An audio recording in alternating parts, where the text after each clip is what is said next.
Hello students, class 12th mathematics में determinant के बारे में हम पढ़ रहे थे और उसी को हम आगे बढ़ा रहे हैं और एक नया टॉपिक देख रहे हैं, माइनर्स एंड को फैक्टर्स, है ना। माइनर्स और को फैक्टर की हम बात कर रहे हैं। तो माइनस क्या होता है, पहली चीज हम ये समझते हैं कि जब भी कोई एक मैट्रिक्स है हमारे पास में, जैसे कि यहाँ पे हम एक मैट्रिक्स ले लेते हैं A11, A12, A13, A21, A22, इसे A23 भी बोल सकते हैं, है ना।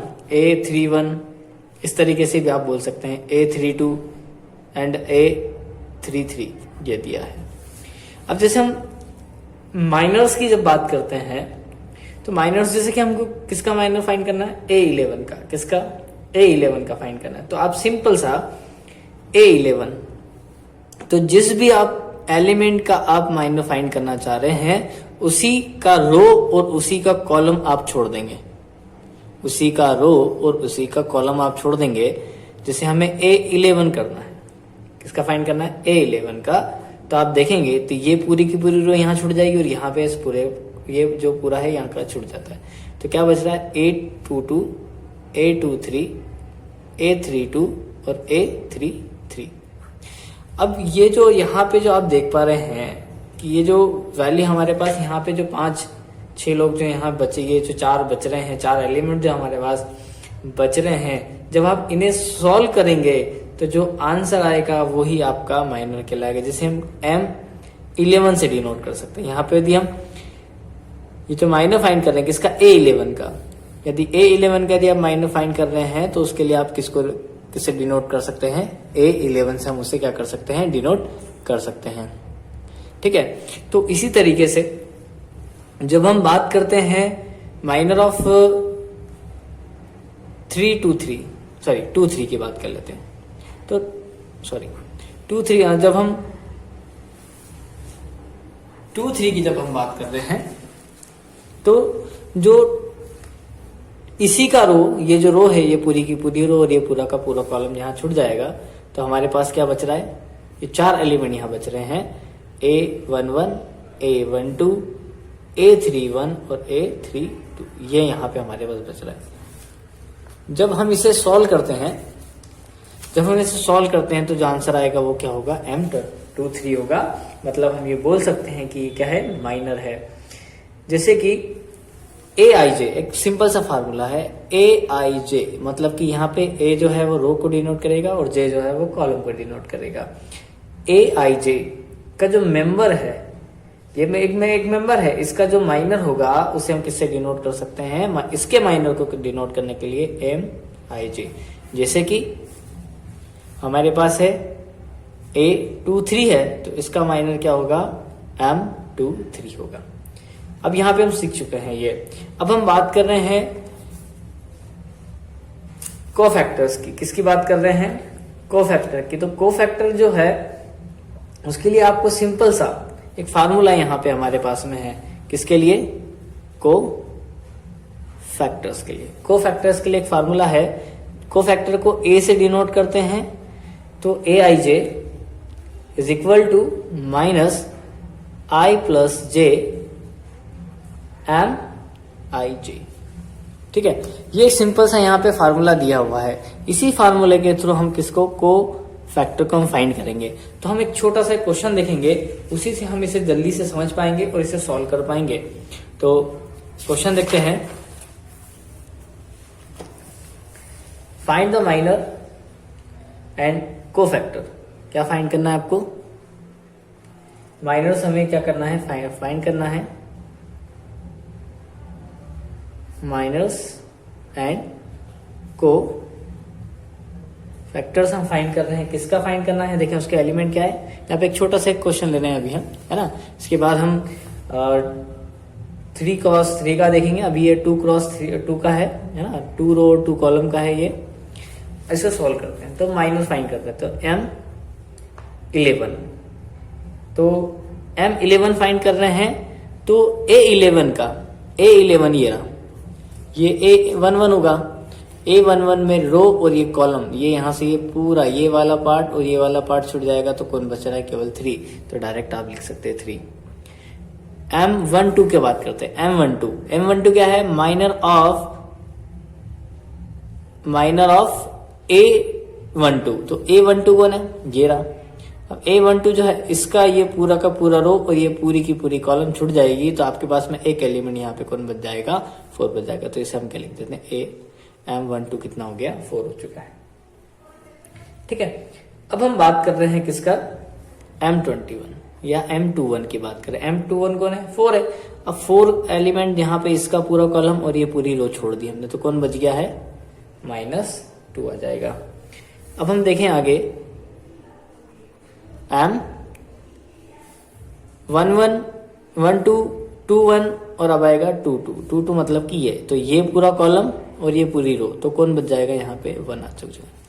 तो इस तरीके से हम माइनस और कोफैक्टर हम अभी हम माइनस फाइंड कर रहे हैं। अब हम कोफैक्टर की बात कर रहे हैं। कोफैक्टर का मतलब होता है, ऐसे डिनोट करते हैं, अभी हमने समझा था। तो A11 है ना, A11 की हम बात कर रहे हैं। तो A11 कौन है? सॉरी, ये A11 है हमारे पास, कैपिटल A। ठीक है, तो A11 जो होता है ये कोफैक्टर है किसका? इसका, क्योंकि ये स्मॉल A1 है ना, ये स्मॉल A11 है, ये स्मॉल 12 है, ये स्मॉल 21 है और ये स्मॉल 22 है। ठीक है, इस तरीके से हम इसे लिख सकते हैं। आगे देखते हैं, A11 हो चुका है इक्वल में। अब फार्मूला हमने देखा था, मैं एक बार और जो हमारा जो वैल्यू है, जो हमारा जो फार्मूला है, मैं एक बार और यहाँ पे नोट कर देता हूँ, तो हमें समझने में थोड़ी सी आसानी होगी। तो हमारा फार्मूला है Aij is equal to -1 I + j Mij, ये फार्मूला है हमारा। ठीक है, तो हम 1 कर रहे हैं, तो यहाँ पे क्या हो जाएगा? A11 हो गया -1। अब I + j, तो ये I भी 1 है और j भी 1 है, तो यहाँ 1 और 1 कितना हो जाएगा? 1 + 1 हो चुका है। ठीक है, M11 की वैल्यू कितना फाइंड किया हमने? 3। तो यहाँ पे इंटू करके हम क्या लिख देते हैं? 3। तो A11 इज इक्वल टू -1 का होल स्क्वायर इंटू 3, और -1 का स्क्वायर हमेशा प्लस होता है, तो +1 का मल्टीप्लाई 3 के साथ करेंगे तो कितना आएगा? 3 आएगा। अब वापिस से हम सेम वही कर रहे हैं, A12 फाइंड कर रहे हैं, तो -1 1 + 2 और साथ ही साथ मल्टीप्लाई किसके साथ करेंगे? M12 का। तो A12 हो जाएगा 1 -1 की पावर कितना, होल पावर कितना हो जाएगा? 3 हो चुका है यहाँ पे। अब M12 की यदि हम बात करें तो M12 कौन होगा? 4 है, तो A12 का मल्टीप्लाई कितना हो जाएगा? -4 हो जाएगा। इसी तरीके से A21 की हम बात करेंगे तो कितना हो जाएगा? -1 -2 कितना हो जाएगा? यहाँ पे 2 हो जाएगा। और डायरेक्ट यदि हम देखें A22 की वैल्यू यदि हम देखें तो कितना हो जाएगा? 1 आंसर हमारा आ जाएगा। तो इस तरीके से ये हमारे को फैक्टर है हमारे, ये है ना। और ये हमने एक वैल्यू यहाँ निकाला है, और ये एक वैल्यू हमने यहाँ पे फाइंड करी है, और एक वैल्यू ये रहा। तो 4 ये हैं, और ये हमारे आप देख पा रहे होंगे ये हमारे माइनर्स हैं। ठीक है, इसी तरीके से हम सॉल्व कर सकते हैं। और एक और क्वेश्चन हम देख रहे हैं, है ना। तो एक क्वेश्चन देख रहे हैं, हमारे पास एक डिटर्मिनेंट है 10435 -1 012। इससे हम इसके हमारा माइनर्स और को फैक्टर हमें फाइंड करना है। तो देखते हैं, M11 फाइंड कर रहे हैं हम वैसे तो देख चुके हैं क्योंकि M11 यहाँ पे आएगा। A11 M11 फाइंड करना है किसका? A11 का। तो A11 का जब हम रो और कॉलम दोनों छोड़ देंगे तो क्या बच जाएगा हमारे पास में? आप देखेंगे तो 5 -1 1 और 2। अभी से हमें सॉल्व करना है, तो क्रॉस मल्टीप्लाई करेंगे तो कितना होगा? 10 + 1 इक्वल में क्या आ जाएगा? 11। तो M11 की वैल्यू कितनी हो गई है हमारी? आप देखें तो कितना आ जाएगा? 11 आ जाएगा। अब M12 जो है माइनर है किसका? A12 का। किसका है, A12 का है।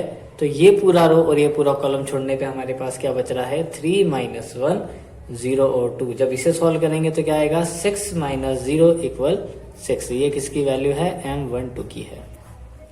ठीक है, सेम वैसा ही अब हम सॉल्व कर रहे हैं M13 को जब हम सॉल्व कर रहे हैं तो हमारे पास में क्या बच रहा है, 3, 5, 0 और 1, क्योंकि ये पूरा का ये पूरी रो और ये पूरा कॉलम छूट जाएगा तो ये 4 एलिमेंट हमारे पास बच जाएंगे। तो होगा 3 - 0 = कितना होगा, 3। ये किसकी वैल्यू है, M13 की वैल्यू हमारे पास आ गई। केवल हमें वैल्यू ही यहाँ पे निकालना है। फिर हम बात कर रहे हैं आगे सेकेंड रो पे। अब आ गए हैं हम सेकेंड रो के अंदर देख रहे हैं तो M21 फाइंड कर रहे हैं। तो हमारे पास एलिमेंट क्या बच रहे हैं, 0, 4, 1, 2 बच रहा है। तो ये हो जाएगा 0 - 4 = -4। ये किसका वैल्यू है, हमारा M21 का। सब में एक जैसी ही प्रोसेस करना है तो इसलिए मैं आपको थोड़ा शॉर्टकट कर दे रहा हूँ यहाँ पे। तो 1, 4, 0, 2 यहाँ पे जब हम M22 जब फाइंड करेंगे तो A22 वाले मेंबर का, तो ये पूरा यहाँ से और ये पूरा, तो 1, 4, 0, 2 बच रहा है। तो 1, 4, 0, 2 यहाँ पे आ जाएगा। तो ऐसे सब हम इस क्रॉस मल्टीप्लाई करेंगे तो हमारे पास क्या आ जाएगा, M22 की वजह जब हम बात कर रहे हैं तो यहाँ पे मल्टीप्लाई करेंगे तो 0 और ये 4 हो जाएगा = 2 और ये हो जाएगा M22 की वैल्यू हो चुकी है। अब हम बात करें M23 की। M23 जब हम करते हैं तो 23 यहाँ पे आएगा तो ये पूरा का पूरा ये वाला पोर्शन ये वाला, तो 1, 0, 0, 1 बचेगा हमारे पास में। 1, 0, 0, 1 ये तो यूनिट मैथ डिटर्मिनेंट है। तो 1 - 0 = क्या हो गया, 1 हो गया। ये किसका वैल्यू है, M23 का वैल्यू है। इसी तरीके से मैं डायरेक्ट वैल्यू यहाँ पे लिख दे रहा हूँ और मैं इसको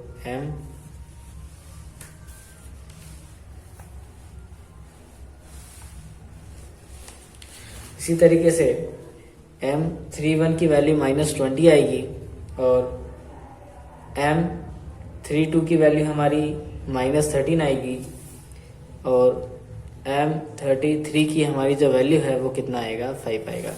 तो इस तरीके से हम और भी वैल्यू फाइंड कर सकते हैं यहाँ पे, जो मैंने शॉर्टकट में लिख दी है। आगे देखें, अब हम बात कर रहे हैं कोफैक्टर्स की कि किस तरीके से कोफैक्टर फाइंड होता है।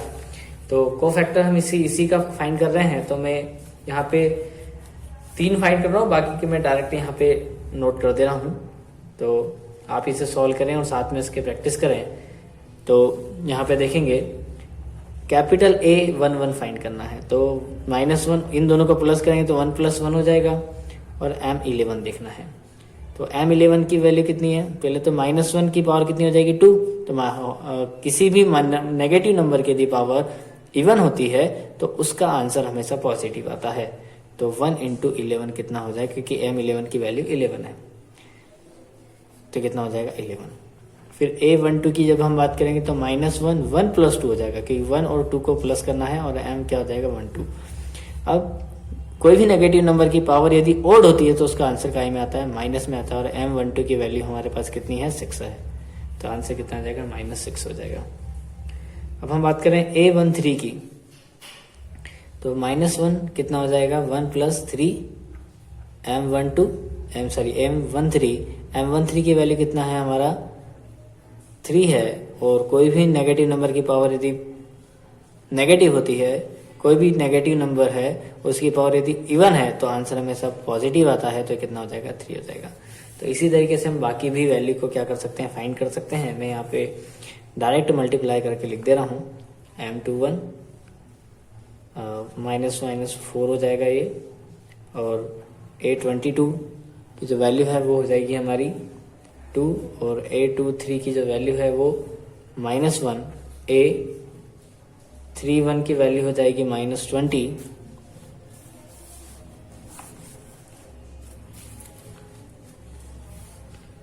और A32 की वैल्यू जो है वो 13 होगा, और A33 की जो वैल्यू है वो हो जाएगी 5। तो इस तरीके से हम इसे सॉल्व कर सकते हैं। अभी के लिए इतना ही, धन्यवाद।